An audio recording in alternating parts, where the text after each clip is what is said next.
ഒരു സാധാരണക്കാരനായ വീട്ടുജോലിക്കാരൻ ഒരു വലിയ കമ്പനിയുടെ സിഇഒ ആയി.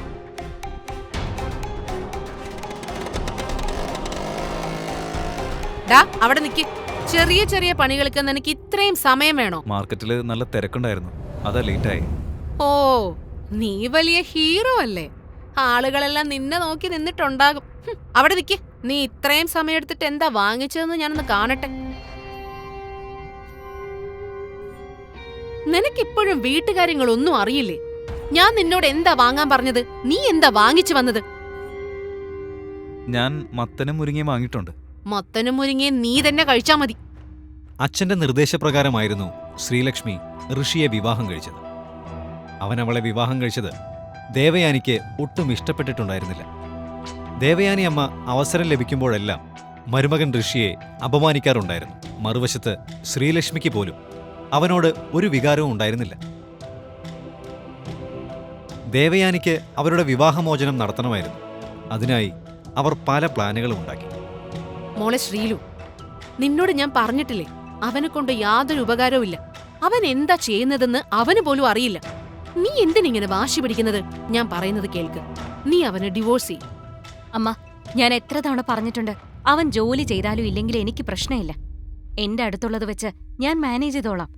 അമ്മ വെറുതെ ആവശ്യമില്ലാതെ ഓരോന്നും ആലോചിക്കണ്ട. ശരി, ഞാനൊന്നും പറയുന്നില്ല. നിന്റെ ഈ സ്വഭാവം കൊണ്ടാ അവൻ ഇപ്പോഴും ഇങ്ങനെ. ഇപ്പൊ ഈ വീടും കമ്പനിയെല്ലാം നല്ല രീതിയിൽ പോകുന്നുണ്ട്. നിനക്കൊരാവശ്യം വന്നാ അവന് നിന്നെ സഹായിക്കാൻ കഴിയില്ല. നിനക്ക് എന്തെങ്കിലും ഒരു പ്രശ്നം വന്നാ അവൻ നിന്നെ ഒഴിവാക്കി പോകും. അമ്മ, അവൻ എന്നെ നല്ല രീതിയിൽ നോക്കും. എല്ലാം എപ്പോഴും പെർഫെക്റ്റ് ആവണമെന്നില്ല. അമ്മയും. ഇതും പറഞ്ഞുകൊണ്ട് ദേഷ്യപ്പെട്ട് ശ്രീലക്ഷ്മി അവിടെ നിന്നും എഴുന്നേറ്റ് പോയി. തുടച്ചു കഴിഞ്ഞിട്ടേ എനിക്ക് കോഫി ഉണ്ടാക്കിത്താ.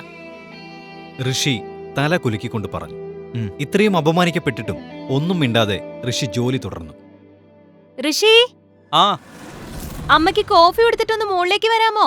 ആ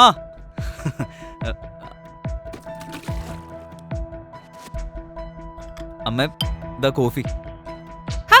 എന്താ നീ ചെയ്യുന്നത്? കോഫി എന്റെ മേലെ വീണിരുന്നെങ്കിലോ? സോറി, ശ്രീലു വിളിച്ചിട്ടുണ്ട്, അങ്ങോട്ടേക്ക് പോണം എനിക്ക്. കോഫി നല്ലപോലെ തന്നെ ഉണ്ടാക്കിയിട്ടില്ലേ? നല്ലതല്ലെങ്കിലേ ശ്രീലുവിനോട് പറഞ്ഞു ഞാൻ നിന്നെ ഇവിടുന്ന് പുറത്താക്കിക്കും. ഋഷി, നീ വരുന്നുണ്ടോ ഇല്ലയോ?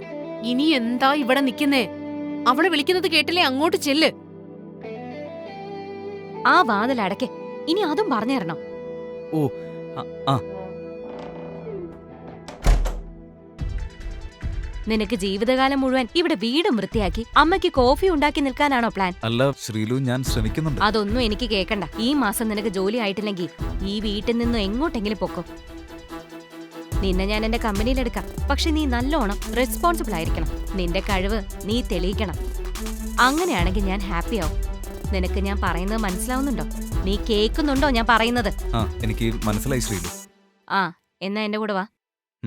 ശ്രീലക്ഷ്മിക്ക് ഓഫീസിൽ ഇന്ന് ഒരു പ്രധാനപ്പെട്ട മീറ്റിംഗ് ഉണ്ടായിരുന്നു. അതിനുവേണ്ടി ഋഷി അവളെ സ്കൂട്ടറിൽ ഓഫീസിലാക്കി കൊടുത്തു. അവിടെ ശരത് അവളെ കാത്തു നിൽക്കുന്നുണ്ടായിരുന്നു. ഹലോ ശ്രീലക്ഷ്മി. ഹായ്. കാരണം ആ സമയത്ത് കമ്പനി നഷ്ടത്തിലായിരുന്നു. ശരത്തിന് ആദ്യമേ ശ്രീലുവിനൊരു നോട്ടം ഉണ്ടായിരുന്നു. അവൻ അവളെ സഹായിക്കുമെന്ന് സമ്മതിച്ചു. സോറി ശരത്, അത് ഞാൻ. ഇത് കേട്ട ശരത്ത് പിറകിൽ നിൽക്കുന്ന ഋഷിയെ നോക്കി. ഇതാരാ? നിന്റെ ഡ്രൈവറാണോ? അല്ലല്ല, ഇതെന്റെ ഭർത്താവാ, ഋഷി. ഋഷി ആരാണെന്നറിഞ്ഞപ്പോ ശരത്ത് ഋഷിക്ക് കൈ കൊടുക്കാൻ കൈ നീട്ടി. പക്ഷേ കൊടുത്തില്ല. ഓ, സോറി ഋഷി. അതൊക്കെ പോട്ടെ, നീ എന്താ ചെയ്യുന്നേ? ബിസിനസ്സാണോ? അല്ല ശരത്, ഇവന് അവിടെ ഇവിടെയൊക്കെ ആയി ജോലി തിരഞ്ഞുകൊണ്ടിരിക്കുക. ഇത് കേട്ട് ശരത്ത് ഒന്ന് ഞെട്ടി. വെറുതെ അവനോട് സംസാരിച്ചുവെന്ന് അവൻ ഓർത്തു. എന്തോ ആലോചിച്ചുകൊണ്ട് ശരത്ത് പറഞ്ഞു, എന്റെ കമ്പനിയിൽ ഒരു പോസ്റ്റ് ഫ്രീ ഉണ്ട്, നീ ജോയിൻ ചെയ്യുന്നോ? ശരത്തിന്റെ പെട്ടെന്നുള്ള ഈ ചോദ്യം കേട്ട് എന്തു മറുപടി പറയണമെന്ന് ഋഷി ചിന്തിച്ചു. ഓഫ് കോഴ്സ് അവൻ ചെയ്യും. ശരത്തും ശ്രീലക്ഷ്മിയും ഉള്ളിലേക്ക് പോയി. ശ്രീലക്ഷ്മി പോവാനായി ഋഷിയോട് കൈകൊണ്ട് ആംഗ്യം കാണിച്ചു. എന്തൊക്കെയോ ചിന്തിച്ചുകൊണ്ട് ഋഷി വീട്ടിൽ തിരിച്ചെത്തി. അവനവന്റെ ചിന്തയിൽ മുഴുകി. പാൽ തിളച്ച് താഴെ വീണു.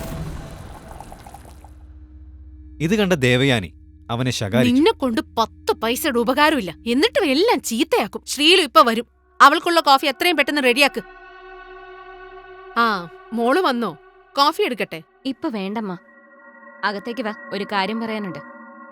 എന്തുപറ്റി മോളെ? നീ എന്താ ഇത്ര ദേഷ്യത്തില്? ഓഫീസിൽ എന്തെങ്കിലും സംഭവിച്ചോ? അതൊന്നുമില്ലമ്മ, ഓഫീസിലെ കുറച്ച് കാര്യങ്ങളാ. ആ കോഫി എനിക്കിതാ.